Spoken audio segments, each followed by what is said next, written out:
Welcome back to Old School Sports and our Out of the Park Baseball 24 playthrough of the Buffalo Wings.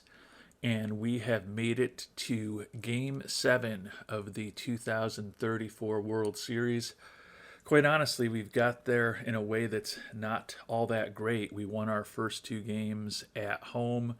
We took Game 4 in Toronto to take a 3-1 series lead, and then we subsequently lost Game 5 in Toronto, and most recently Game 6 in Buffalo in 11 innings, which was our first loss at home throughout this playoff series. So we've lost two in a row and 3 out of 4 to Toronto. They definitely have the momentum on us. And in the loss of 11 innings yesterday, we emptied out our bullpen a bit. So the bullpen's going to be not as healthy and not as ready to go and pitch a lot of innings and pitch effective innings filled with stamina as it might normally be. But that is the situation that we find ourselves in. Just one or two editorial notes before we begin. I am doing this Game 7 before I've posted the Game 3 through 6 video. So any suggestions that you've provided to that Game 3 through 6 video are not going to factor my decision making in this video. I'm doing that on purpose because I've kind of gotten to the point where, as those of you who have watched for years know, I generally play GM only.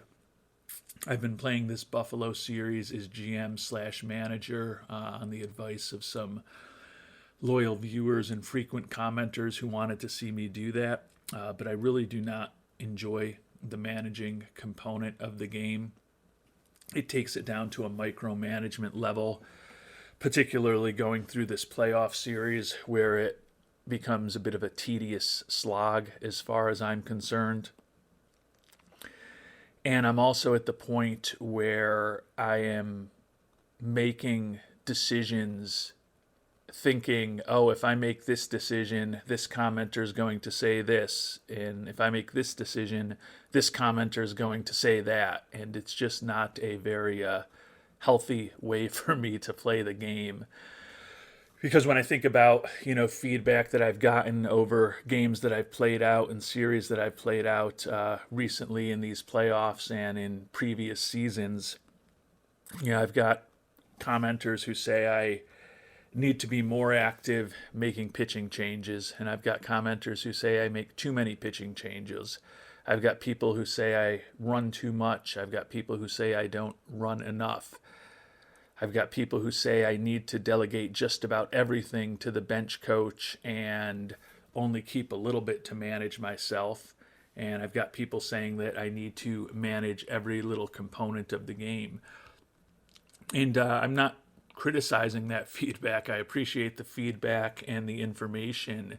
And I know that it's all well intentioned, trying to help me play the game better and make better decisions. But at this point, it's largely become distracting noise to me, and I want to play this Game 7 as straightforwardly as I can without letting what's happened in recent games and what any of your opinions happen to be influencing whether or not we ultimately win this championship in Buffalo or have a extremely disappointing 3-game losing streak to end the season, including our only 2 playoff losses at home throughout the 3 series that we played. I'm also thinking that if it's possible at the end of this season, I may switch this game back to GM only. I don't know if that's going to cause any problems, but I just really don't enjoy the day-to-day managing. As I said, it just is too micromanaging for me. It makes it too long to get through the seasons, particularly when I end up having to play out, or not having to, but deciding to play out the entire playoffs as I have. And it's just not that fun for me. So I know people can play the game differently. I think those of you who play out 162 games in a season, I think it is an absolutely psychotic thing to do, but I know that some of you enjoy playing the game that way. So, although I'm calling it absolutely psychotic because I would never do that, I get that that's the way that you like to play the game. I don't enjoy the managing. As I said, it makes it into a tedious slog that feels like work to me. I like to kind of build a team, play it out, make the roster decision. So if there's a way for me to go back to that at the end of this season without crashing this playthrough, I will do that. If it turns out that I've got to kind of keep doing what I'm doing. I am overall enjoying playing with the Buffalo Wings and all of the engagement and comments and support and advice from the frequent commenters and the occasional commenters and all of the viewers. So definitely going to keep the series going, but if there's a way for me to pivot it back to being GM only, or not back to being GM only, but pivot it to being GM only on the first day of this off season, I may try to do that. But we are still at least 9 innings. We hope we are still only 8.5 innings away from the end of this 2034 season. 112-50 record for Buffalo. You can see even at this point we are 10-5 in the playoffs. Toronto is 10-6 in the playoffs. It's obviously been a very even World Series, currently tied 3-3. But they certainly have the momentum as we head into the final game of the year. We will have our co-ace, Alexis Barajas, on the mound. He ended up being the losing pitcher in Game 3. He was pitching great until all of a sudden it fell apart on him in, I believe, the 4th or 5th inning. And we've seen that trend with a few of our pitchers over these 3 games that we've lost. Quite honestly, in each of the games we've lost, our pitchers were just cruising along through the early innings, and then kind of in the 4th, 5th, 6th inning, they just had a real horrible inning that put us a little bit behind the 8 ball. And we ultimately ended up losing those 3 games.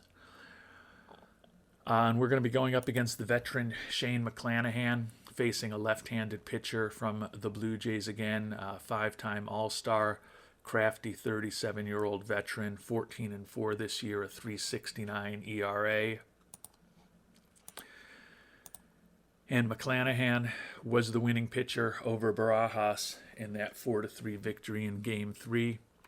We hope that we can change the narrative today, although at this point McClanahan has better stats than Barajas does in the playoffs this year as well.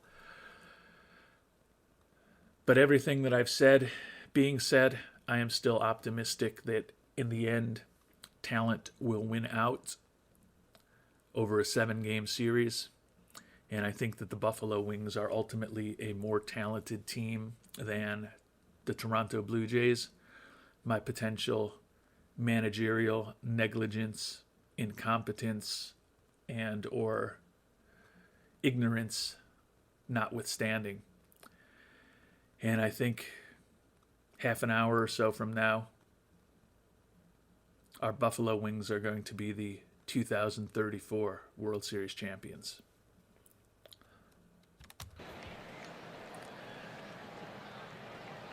And it's time to get things started. Game 7 of the 2034 World Series.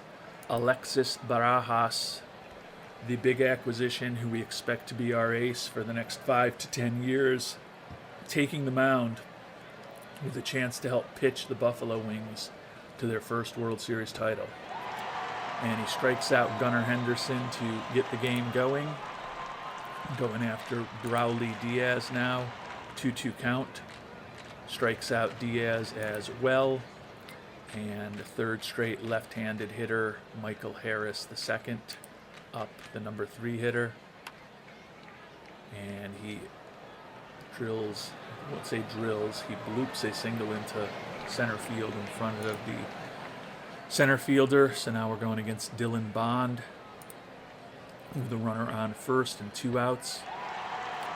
And Barajas ended up striking out the side. So a good start to the game for Barajas. No runs and one hit in the first inning for the Blue Jays. Joey Moore leading things off here for our Buffalo Wings against Shane McClanahan in the bottom of the first. And Joey Moore drives that one down the line. That looks like two to me. A double for the leadoff hitter, Joey Moore, to get things started for Buffalo here in the first. Got Deshaun Seifu up now with the runner in scoring position. We'll let the veteran second baseman swing away here. Full count on Seifu, and he draws the walk. So the first two runners are on base here. We do have two speedy runners on base, but don't necessarily want to run ourselves out of an inning. We'll see if Tyree Cartage can keep things going here against McClanahan. And Tyree Cartage does. That looks like that could be two. Seifu stays at third, but Tyree Cartage opens up a 1-0 lead here in the first inning with the RBI double, and still in a real good situation with runners on second and third, and the always dangerous Shamar Jenneret, who's hitting .300 with 6 homers and 17 ribbies in these playoffs coming up. He has had some monster games over the last few games. Unfortunately, most of them have ended up being in losses. And Jenneret grounds out to second, but the sacrifice gets Seifu in, so a 2-0 lead with one out here in the bottom of the first, and a runner on third base. Hopefully the young first baseman Arturo Flores at the very least can get a fly ball out to the outfield, get the run in. Looks like it's a fly ball to the outfield, but not quite far enough to get the run in, unfortunately. So there are 2 outs, and now Mike Heiner, the second-year player against McClanahan, and he strikes out. So 2 runs on 2 hits for Buffalo. Feel like it could have been more than that, but at least we are off to a good start here, both on the mound and at the plate. Oscar Lanze leading off here in the top of the second for Toronto against Barajas. A little dribbler back to the mound, run away. Danny Havens, the first baseman, now up. He grounds it to first, 2 away. And now going after Juan Guerra, the third baseman. Hot shot down to third, Cam Collier over to Edwards, and the side is retired. So another 3, or not another, but the first 3 up and 3 down inning for Barajas. We are at the bottom of our order. It's 7, 8, and 9 hitters. Edwards, Hull, and Medina. We'll see if they can get anything going here in the bottom of the second against McClanahan. And Joe Edwards lines out to the first baseman. Tim Hull up with 1 out. And he grounds out to short. And these guys are both swinging on the first pitches, which is unfortunate. We had 29 pitches that McClanahan had to throw in the first inning. He's only thrown 2 in the second inning to get 2 outs. Andres Medina strikes out a lot, so at the very least that should force McClanahan to throw some pitches. With a 2-2 count, there could be a strikeout coming. And there is. So 3 up and 3 down for both sides in the second. As we head to the top of the third, it's Buffalo 2 and Toronto nothing here in Game 7. Barajas now going after the right fielder Darrell Griffin. And he lines it to Flores at first base. Catcher Jesus de Santiago, the number 9 hitter, up now. He grounds it to Flores at first base, takes it unassisted, 2 away. Back to the top of the order, and Gunnar Henderson. He grounds it to first base, but Flores boots it. So an error with 2 outs puts a runner on, and Barajas is now going to have to get Brawley Diaz. And Diaz, of course, is going to make us pay for the error. Double down the right field line. So runners on second and third, and 2 outs now, and the dangerous Michael Harris, the second, coming up. We're going to intentionally walk Harris to get to the cleanup hitter, give ourselves a force at every base, and get the righty on righty matchup against Dylan Bond, who admittedly is still a dangerous player. Barajas with a 2-2 count, and Bond pops it up to second base. So get out of the inning, but unfortunately Barajas had to throw a lot more pitches than he would have needed to because of the error there from Flores. Hopefully he can make up for that the next time he is at the plate. So Joey Moore leading off the bottom of the third against Shane McClanahan. And Moore singles up the middle. So he started the game with a double, and now he singles here to start off the third inning. Seifu on base. We're going to have Seifu take the first pitch, see if they're going to try to throw over, keep Joey Moore close.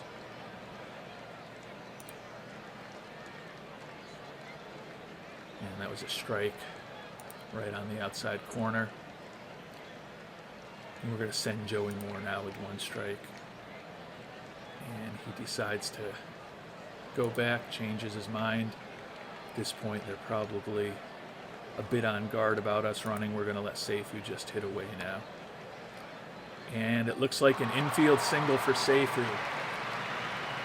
So runners on first and second in no outs here in the bottom of the third. Tyreek Hardage coming up. Do we try to do a double steal here? We've got two of the fastest guys in the league, perennial National League stolen base leader in Seifu, and a guy who's often led the American League in stolen bases in Joey Moore on the base paths.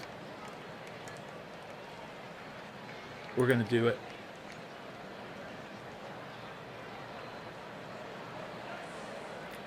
And the double steal was successful, so that gets us to runners on second and third with still no outs here in the bottom of the third inning. We're going to have Hardage swing away now. And Hardage flies out to center field. That should be deep enough for Moore to tag up and score. So a 3-0 lead now for Buffalo here with one out in the bottom of the third. Shamar Jenneret up with Seifu in scoring position on second base. We're going to let Jenneret swing away here and not risk making it out on the base paths. And just foul to right field. Looked like that could have been a double down the line, but unfortunately it tailed foul at the end. And it appears that I may have clicked to the pitch by mistake, which I did not want. 1 ball and 1 strike here on Shamar Jenneret. We are still going to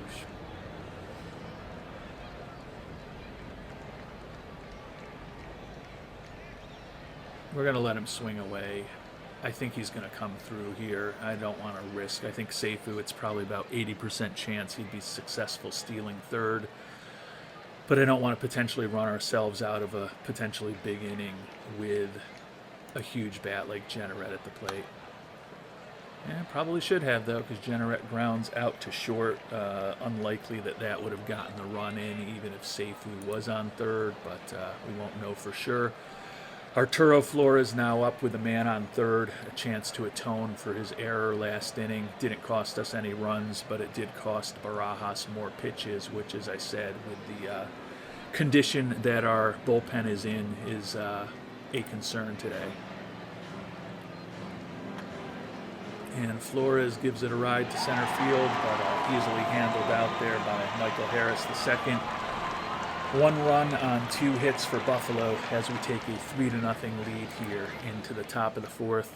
Barajas at 38 pitches, going to be facing Lanze, Havens, and Guerra, 2 lefties and a righty this inning. And he walks Lanze to get things started. Lanze does not have much speed.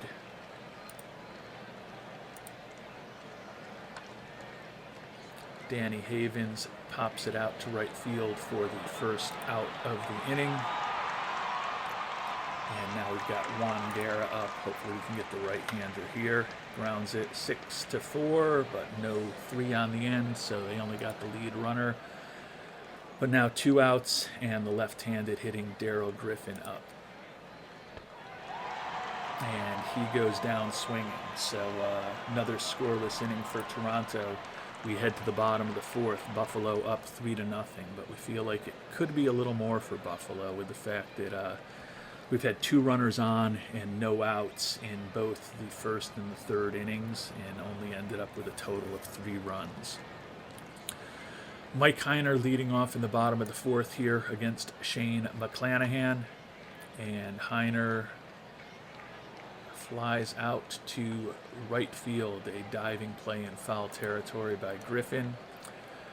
Joe Edwards now up with 1 out, and Edwards looks like he's going to also fly out to Griffin in right field. And now Tim Hull up with 2 outs, the shortstop. Looks like he will fly out to center field. So 3 up and 3 down here in the bottom of the fourth for Buffalo. We head to the fifth. Buffalo 3, Toronto 0 in Game 7. Barajas now going up against the number 9 hitter, the catcher Jesus de Santiago. He grounds it out to Seifu, 4-3 for the first out of the inning.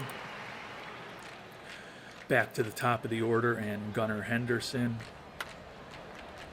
And looks like that's going to fall in for a single for the Toronto leadoff hitter with 1 out here in the top of the fifth. Got a runner with some speed on the base. The left-handed batter, Brawley Diaz, up. And Diaz dumps another single in there, so runners on first and second now with only 1 out. And things getting dangerous with the number 3 hitter, Michael Harris, the second, up. Only 62 pitches from Barajas. We're going to see if he can get out of this jam. Put the infield back at double play depth. And Harris, of course, gives that a total ride. And 1 run in, and runners on second and third, and no outs. Stand-up double for Michael Harris the second. Buffalo still ahead, but go after Dylan Bond here with Barajas. And this is just getting ugly. Another hit given up.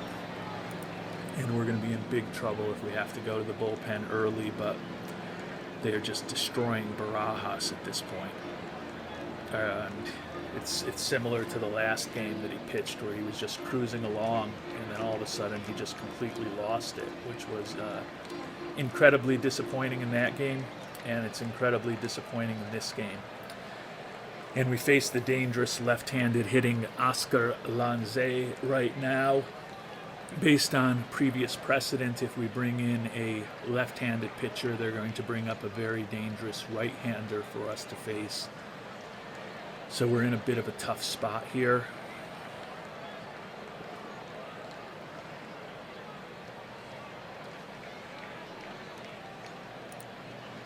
Taking a look at our bullpen. We've got Yinger, Painter, Vallejo, Wenzel, and Jimenez, who are pretty much fully ready to go. Belize, the lefty, is tired. Lauren Balborn, the lefty, is tired. And Bryce Miller, our closer, is slightly tired. So we've got arms that we could use out of the pen. And at this point, we could certainly use our starting pitchers also.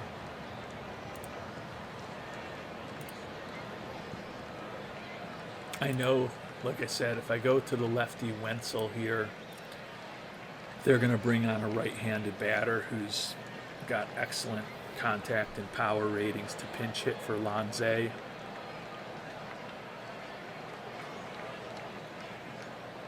Barajas has only thrown 70 pitches.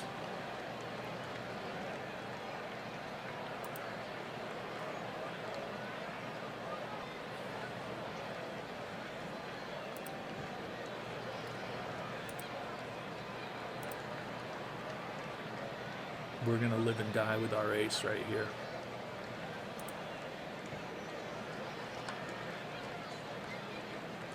And he coaxes the fly out to left field. Unfortunately, the tying run does come in. So he got the second out, and now we've got a runner at first.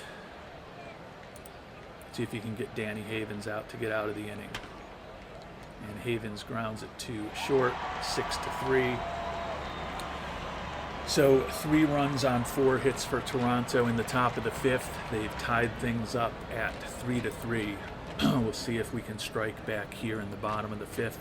Got our number 9 hitter, Medina, and then the top of the order, and both Moore and Seifu have been on base both times they've been up. Medina grounds out to short for the first out of the inning. Joey Moore, who's had a double and a single already today, now up.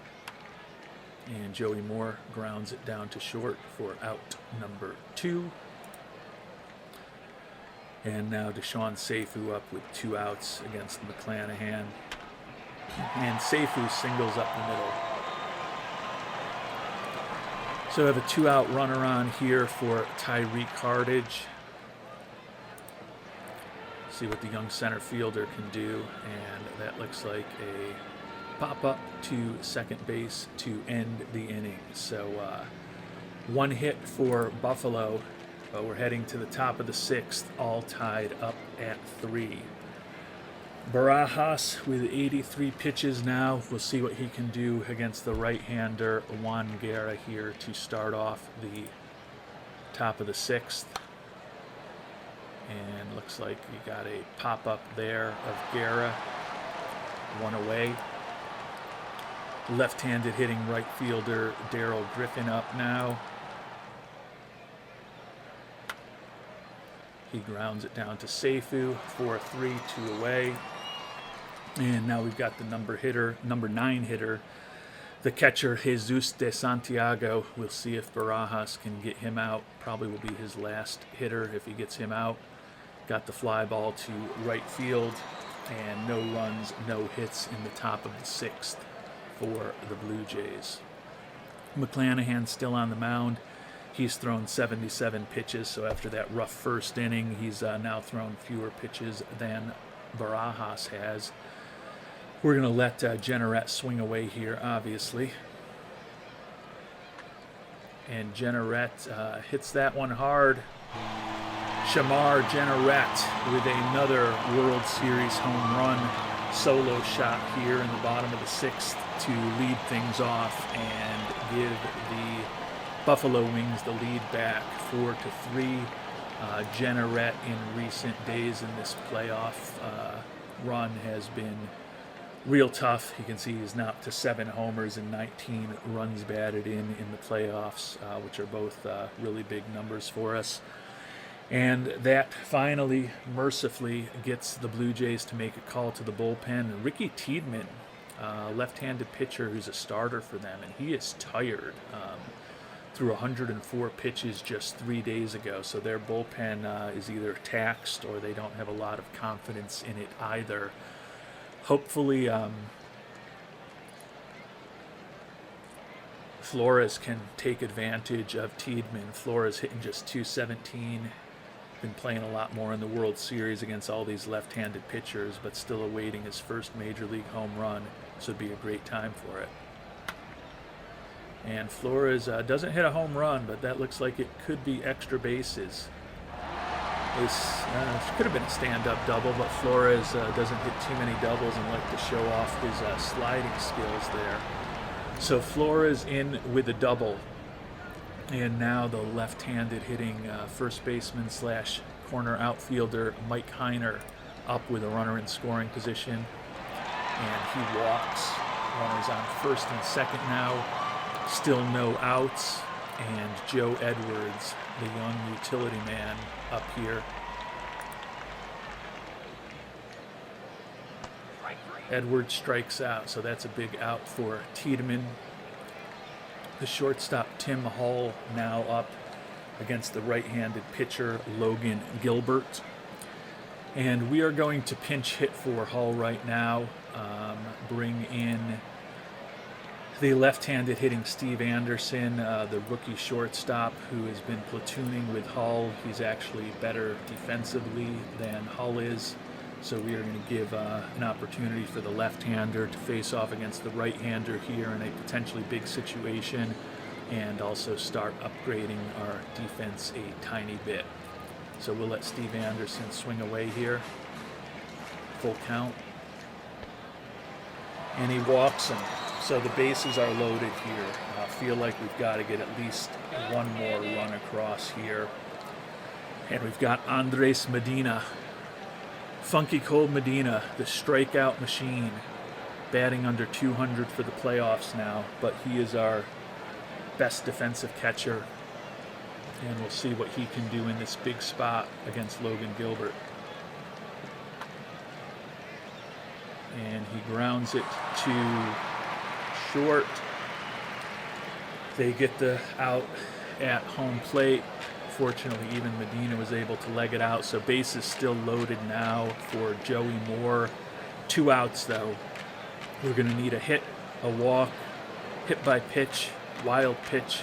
We need something here to get a run in. 2-2 count to Joey Moore, and Joey Moore with a clutch single. 2-run single by Joey Moore, runners on first and second, but that was a big-time hit for Buffalo to expand the lead to 6-3 here in the bottom of the 6th. Have the very slow Medina on second in front of Moore with Deshaun Seifu coming up. Seifu hitting .333 in these playoffs. He's stolen 7 bases, and Moore has stolen 5. Seifu grounds it down to short, goes to the second baseman the easy way for the 3rd out of the inning. But 3 more runs for Buffalo, so the Wings are up 6-3 here in Game 7 of the World Series as we head to the 7th inning. And Barajas has now thrown 91 pitches. He's gotten us through 6 innings. He's in line for a potential W after we scored those 3 runs to take the lead back. We've got 3 potential left-handed hitters coming up against him with 2 lefties and a switch hitter here. Top of the order in the top of the 7th inning. It'll be his 4th time through the order. We are going to go to the lefty Matthew Wenzel here and see if the lefty-on-lefty matchups with a couple of these pitchers will work in our favor. So Wenzel on the mound against Gunnar Henderson here in the top of the 7th.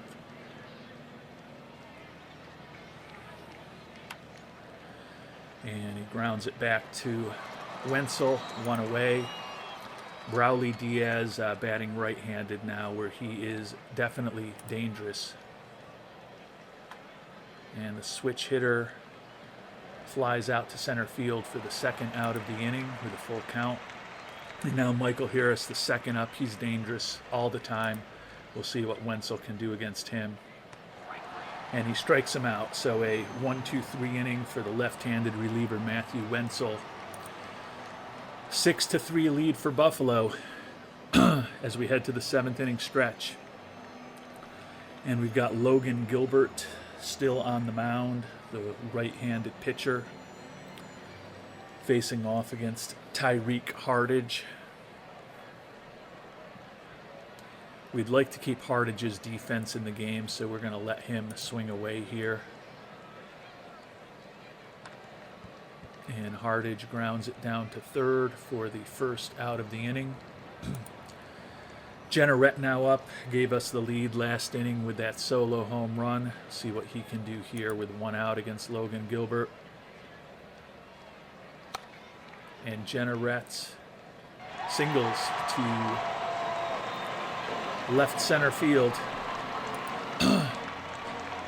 Arturo Flores now up, and this is a good time for a pinch hitter to hopefully upgrade our defense and give us a better opportunity to get a hit here.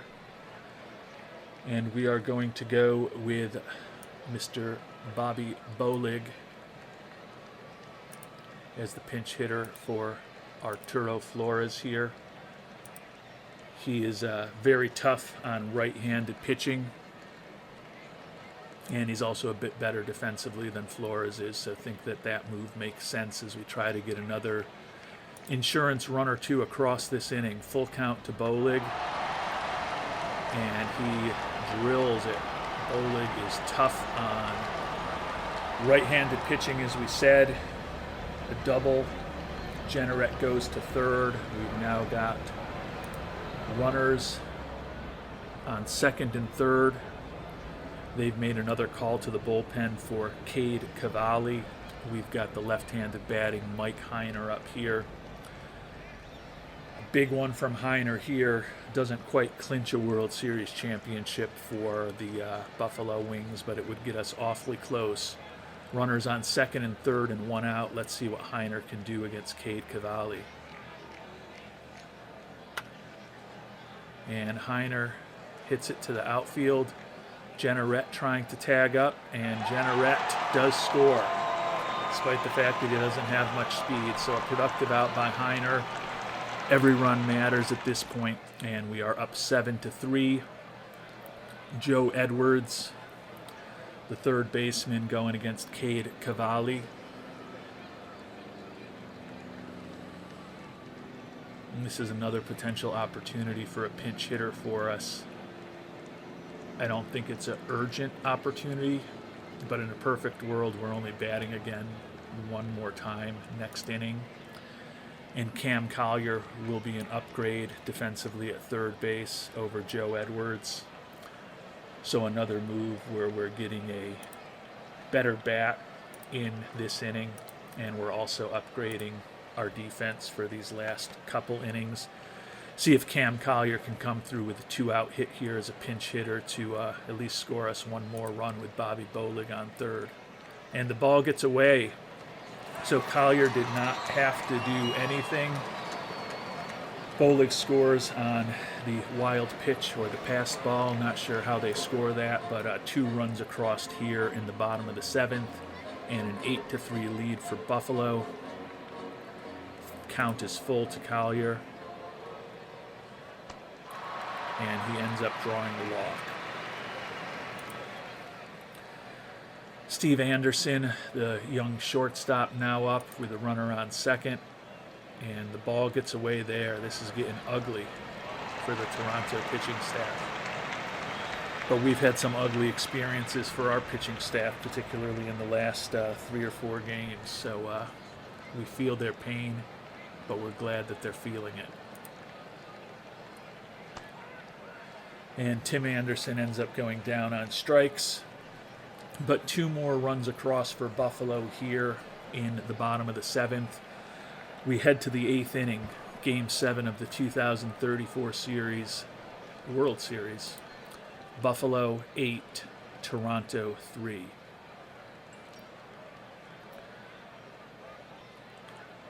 And we are going to make another call to the bullpen here, although we do have a couple of lefties coming up later in this inning. Well, Wenzel's only thrown 12 pitches.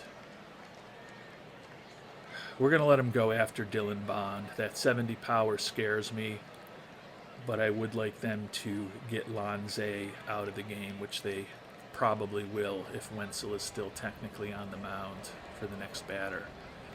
So we're going to see if Wenzel can get the dangerous Dylan Bond out here with a 5-run lead. And he struck him out. And as I said, that means that they are now going to pinch hit the very dangerous Brad Sanders for Lanze. So Lanze is out of the game, and we are now going to go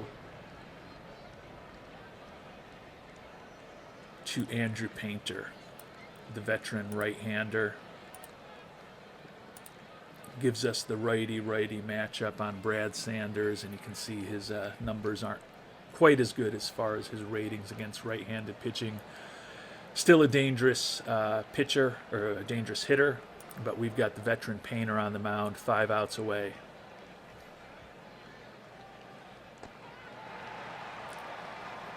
And Medina does a great job framing the pitch for the second out of the inning. Painter now against the left-handed first baseman, Danny Havens.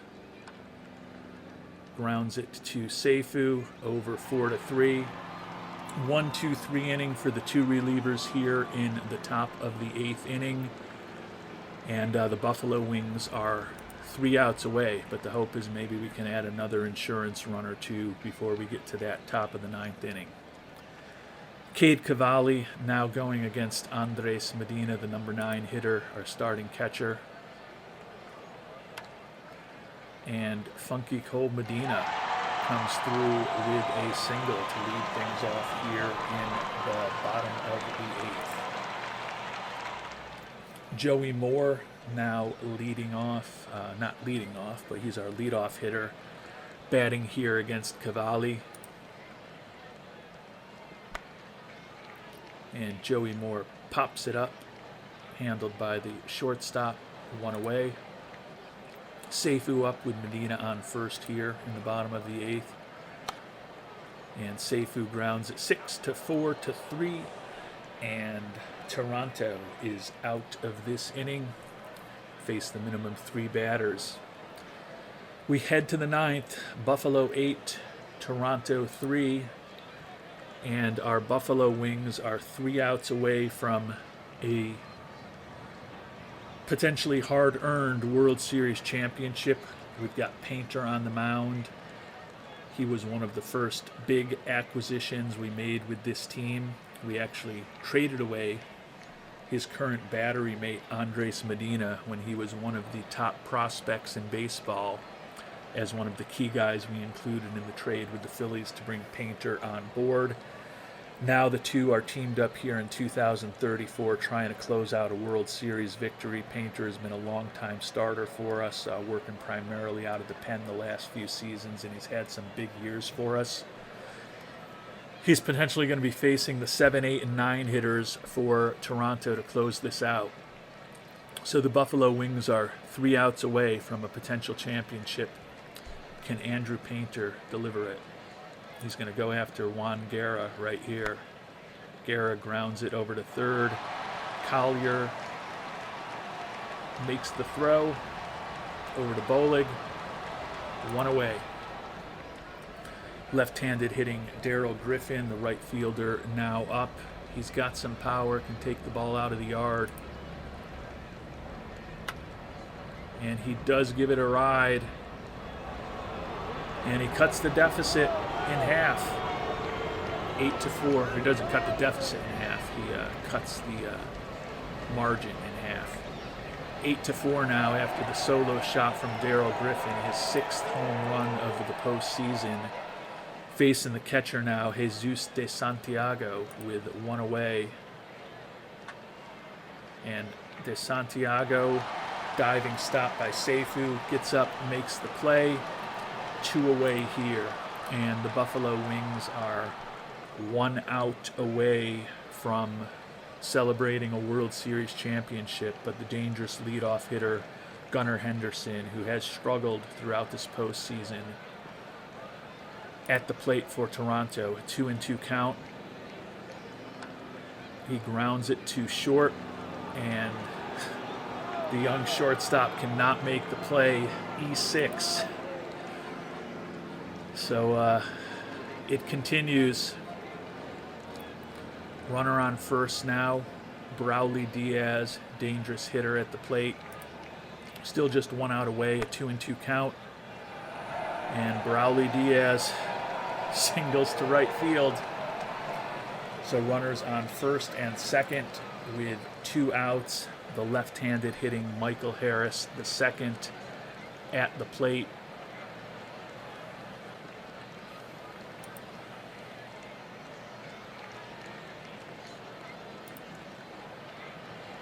Lauren Walborn has been a stopper for us all year. Did throw 27 pitches yesterday.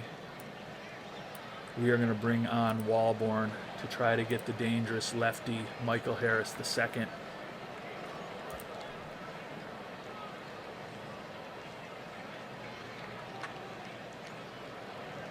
Deep fly to center field. And Michael Harris II has hit a 3-run home run for Toronto, who now have put up 4 runs here in the top of the 9th to cut the deficit to 8-7 here with 2 outs. And now Walborn is forced to pitch against the dangerous Dylan Bond. Only threw 1 pitch, which Harris drilled. Walborn strikes him out, and the Buffalo Wings did this in the most painful way possible. But despite giving up 4 runs in the top of the 9th, Lorne Walborn settles down, strikes out the dangerous Dylan Bond for the 27th out of the game, and the Buffalo Wings mercifully are finally World Series champions. It was a hard-fought series, and as I mentioned, the bullpen for us was light. No surprise that Shamar Jeanneret was named the World Series MVP with all of the home runs that he was hitting in that World Series. He had some monster games for us.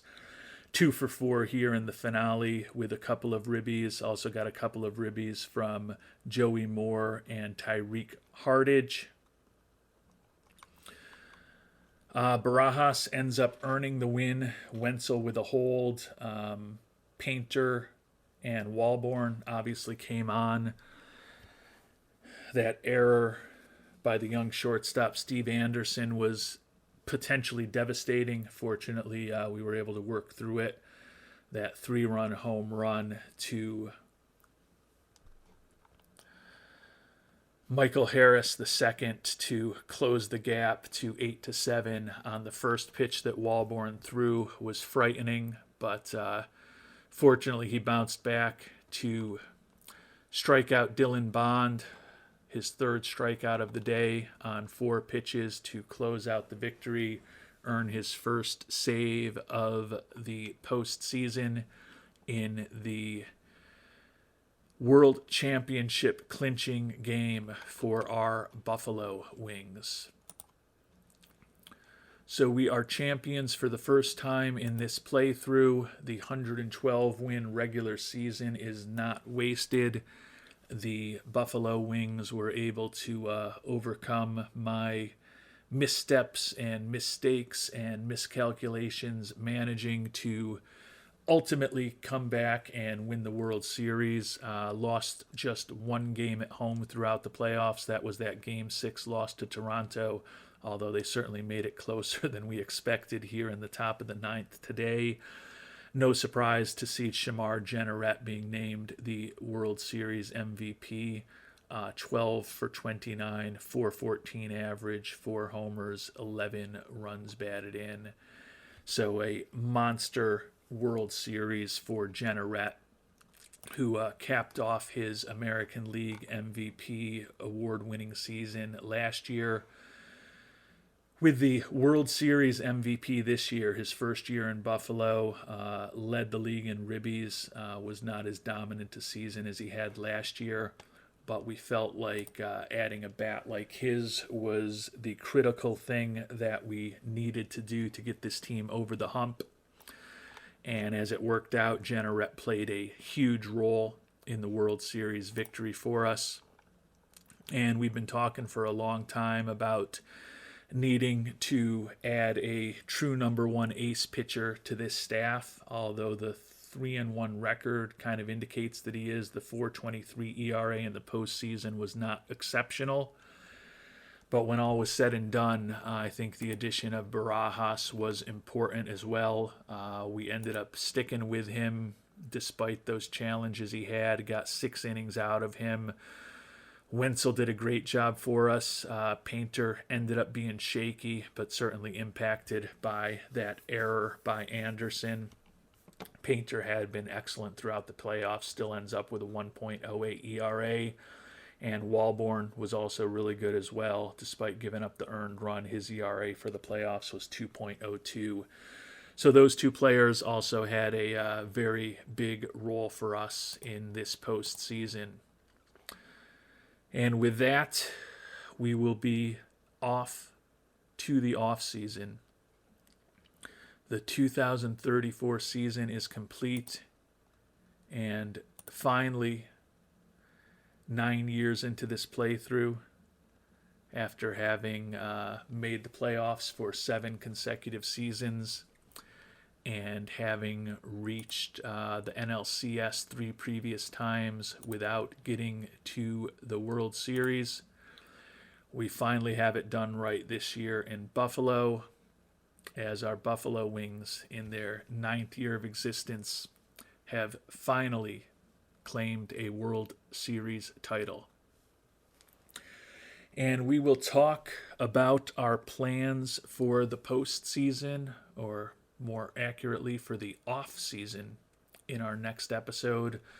One thing that we know we will be doing, which will make things a lot more tenable financially, is we will be declining Adley Rutschman's $41.5 million team option for next year. He really regressed quickly and dramatically this year. His first 5 years with us, he was a pretty productive catcher for us. This year he still hit .251 and drove in 56 runs and 335 at-bats. Still put up a 2 WAR for us, but by the end of the season, we decided to go with the better defense that Medina gave us compared to Rutschman at this point, despite Medina's offensive shortcomings. And Rutschman, who has been a big part of this team, and along with Shohei Ohtani, was a guy that we expected to lead us to a championship at one point. Ended up playing in just one game in this playoff series, did not even get an at-bat, and that was way back in the NLDS against the Philadelphia Phillies. So Clutchman does finally get his second World Series ring, but he was not a big contributor to this one during the postseason run. And as I said, not going to be exercising that team option next year, and that should give us the opportunity to potentially think about trying to get Barajas signed to a long-term contract. We haven't had any capacity to do that with no money available for extensions, with that big number for Rutschman being on the books. But with the fact that we will be declining that option tomorrow, that will open up a lot of options for us to hopefully retain some of the key young talent on this team, and perhaps even add some talent in the free agent market that will allow us to try to repeat. Because now that we've got one, we're not going to be satisfied. I feel like we've accomplished what is always a goal in these playthroughs, which is to eventually build a championship team. But now that Buffalo is a championship team, the goal is to see if we can do something more dynastic with them. And I'll also need to figure out whether I want to pivot back to GM only going forward, or keep playing the way that we are. If any of you know whether that works well or not, would love to know about it.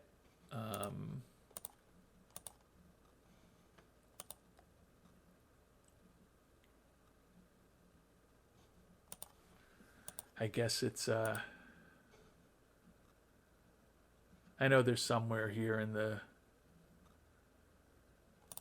game settings or something where we can move it to GM and GM only mode from GM and manager mode. I know that is somewhere here. I just don't know if it will cause any problems. I assume and hope that all it will do, there we go, I bet it's manager options, yeah. If I am to switch this just back to general manager, does that do anything else, or potentially do anything else than just forcing me to have a manager line here where presumably I'll promote bench coach Alan Bowles into that role and then find a different bench coach. So I think that's maybe what I'm leaning towards doing. This playoff run was just so painful for me mentally that the manager thing has me burned out. I understand why some of those guys are so cranky, and I'm just doing it in a very easy and fictional way.